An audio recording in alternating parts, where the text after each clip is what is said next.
Veja só, a Igreja Católica foi ela que determinou, veja, ela recebeu os livros, o livro do Antigo Testamento, ela recebeu da tradição judaica, né? E a Bíblia Católica determinou os livros que eram inspirados e o livro que não era inspirado. É bom saber que essa quantidade de livros que nós temos no Antigo Testamento, ela na igreja primitiva, houve muitas produções de livros, mas a igreja não aceitou, tá certo? E depois começou a ser escrito o elenco dos livros do Novo Testamento. Agora, é bom entender que naquele tempo todos os livros eram manuais, você escrevia à mão, né? E as cópias eram feitas à mão, em pergaminho, que eram feitas de pele de carneiro. E aí aconteceu que, como a autoridade da igreja era um tempo meio complicado, de difícil comunicação, muitas vezes as comunidades faziam cópias para elas mesmas, para si. Elas precisavam de uma Bíblia e copiavam. Agora, é aí que tem o problema, porque tinha cópia boa, com um bom copista, que entendia bem o grego, que entendia bem o latim, e tinha copista que mal era alfabetizado. Então isso determinava a qualidade da cópia. Então chegou um tempo em que não se sabia, em alguns lugares, não se sabia o que era Bíblia mesmo ou o que era invenção do pessoal que copiou. Então, no ano 404, o Papa Damaso I, preocupado com essa confusão toda, encarregou um homem que foi muito importante para organizar a Bíblia. Foi São Jerônimo. Então o Papa Damaso I encarregou São Jerônimo de fazer uma revisão de todas as cópias que existiam e fazer uma edição oficial para a Igreja Católica, que ficou conhecida como Vulgata, né? A Bíblia comum, a divulgada. São Jerônimo se pôs a estudar, ele não conhecia hebraico, ele foi para Jerusalém estudar hebraico e aramaico, e a partir do seu estudo ele empreendeu um estudo dessa revisão profunda da Bíblia. São Jerônimo levou 14 anos para terminar o seu trabalho. 14 anos depois ele entregou a cópia toda revisada para o Papa e essa Bíblia se tornou a Bíblia oficial da Igreja. E assim todas as demais cópias foram descartadas. Então você vê que a Igreja Católica sempre teve um grande cuidado com o texto bíblico. E foi graças a ela que a Bíblia chegou até nós inteira, sem rasuras, veja, sem erro.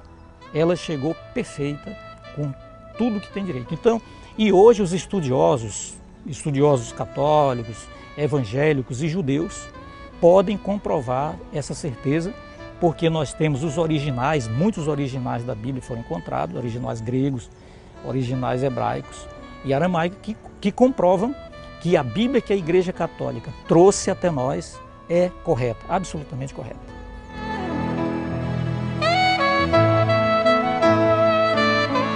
A Igreja Católica dedica o mês de setembro à Bíblia exatamente por causa de São Jerônimo. No dia 30 de setembro, além de ser o dia da secretária, né, e outro dia mais, a igreja dedica esse dia a São Jerônimo, esse grande biblista, um homem muito santo e muito culto, muito douto, né, que contribuiu enormemente para que a Bíblia chegasse até nós sem erro, exatamente como ela foi escrita, como está nos originais. É por isso que o mês de setembro é o mês da Bíblia.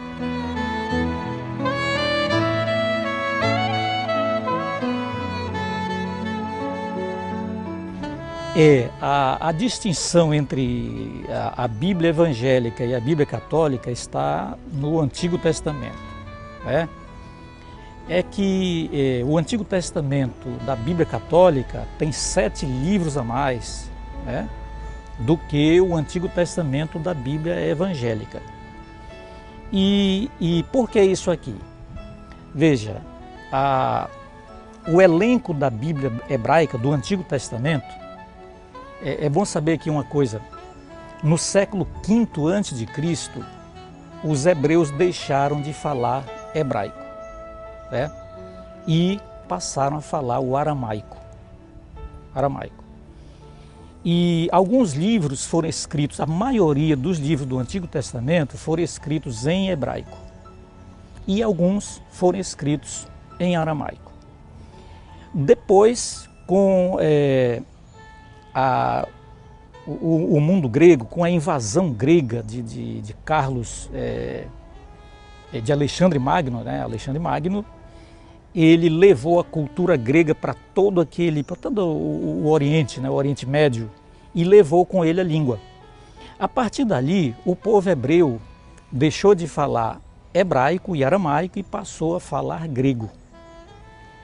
O que significou isso? Significou que os hebreus, num determinado momento, já não entendiam nem o hebraico e nem o aramaico. Eles só entendiam grego. E aí foi necessário fazer uma tradução dos livros do hebraico e aramaico para o livro grego. Surgiu uma tradução grega que os hebreus passaram a usar. E nessa tradução, não aconteceu só a tradução para o grego, mas também houve produção de livros, tá certo?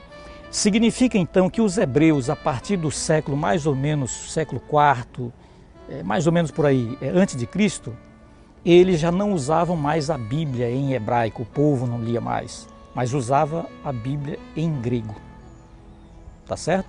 Os judeus passaram a usar, sobretudo os judeus que não moravam na Palestina. Os judeus que não moravam na Palestina, os que moravam fora da Palestina, liam a Bíblia em grego. Essa Bíblia aberta a qual acolheu mais livros. Aí passou o tempo, chegamos no tempo do Novo Testamento, tempo de Jesus e dos apóstolos. Os apóstolos também não falavam hebraico, nem aramaico. Então, a Bíblia que os apóstolos leram, a Bíblia que os apóstolos usaram na liturgia foi exatamente a tradução grega, a tradução que tinha mais livros do que a Bíblia hebraica, a Bíblia da Palestina. Então, foi essa Bíblia que a igreja primitiva leu, acolheu. Ela tem mais livros do que a Bíblia hebraica e aramaica. E a coisa foi caminhando aí, né, sem grandes problemas. O problema aconteceu já no ano de 1500 e pouco, quando Lutero se indispôs com a Igreja Católica. Em 1521, Lutero rompeu com a Igreja Católica e aí aconteceu o ramo do protestantismo e tudo mais.